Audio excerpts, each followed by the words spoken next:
Hi అండి. ఈరోజు తొలి ఏకాదశి కదండి, విత్తనాలు పోద్దామని ఇంజన్ పెట్టాము. వర్షం పలసగా పడింది కానీ సరిపోలే నీళ్లు. ఆ ఇంజన్తో ఆ చెరువు అండి, రోటావేటర్ చెరువులోంచి వాటర్ పెట్టి రోటావేటర్ వేపిద్దామని అదిగో పిలిచాము. రోటావేటర్ వేస్తున్నారు. మా చిన్న అబ్బాయి, పెద్ద అబ్బాయి, అల్లుడు ముగ్గురు ఒకేసారి పోస్తున్నారండి ఈరోజు విత్తనాలు. చేలల్లో రోటావేటర్ దాంట్లో వేస్తున్నాడు. అది విత్తనాలు కాలువలో నానబెడితే బాగా వస్తుంది అని చెప్పి కాలువలో నానబెడుతున్నాం. అది అయిపోయి నానబెట్టిన తర్వాత రేపేద్దాం అంటున్నారు. ఈరోజు వర్షం అని అంటున్నారుగా, మళ్ళీ కొంచెం చూసుకుందాము.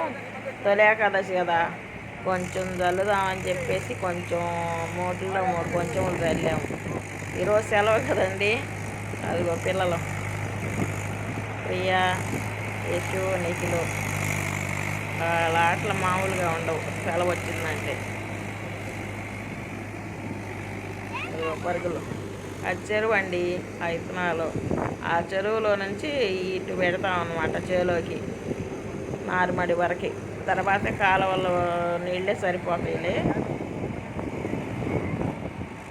రంపతొట్లండి, తుక్కు అంతా ఉందని గడ్డి, దాంతో రోటావేటర్ అయితే నలిగిపోద్ది కదా అని అది తొక్కుతున్నారు మా పిల్లలు. అదంతా సదాటు చేసి రేపు పోస్తాం. ఇక మడి రెడీ చేసుకుంటున్నారు, నారుమడి అంతగా. ఎవరు నారుమడి వాళ్ళు రెడీ చేసి రేపు వస్తారండి విత్తనాలు. ఈరోజు నాంతా ఉంటాయి అవి. రేపటికి కానీ కొంచెం మొలక వస్తుంది, రేపు వస్తే సరిపోతుంది.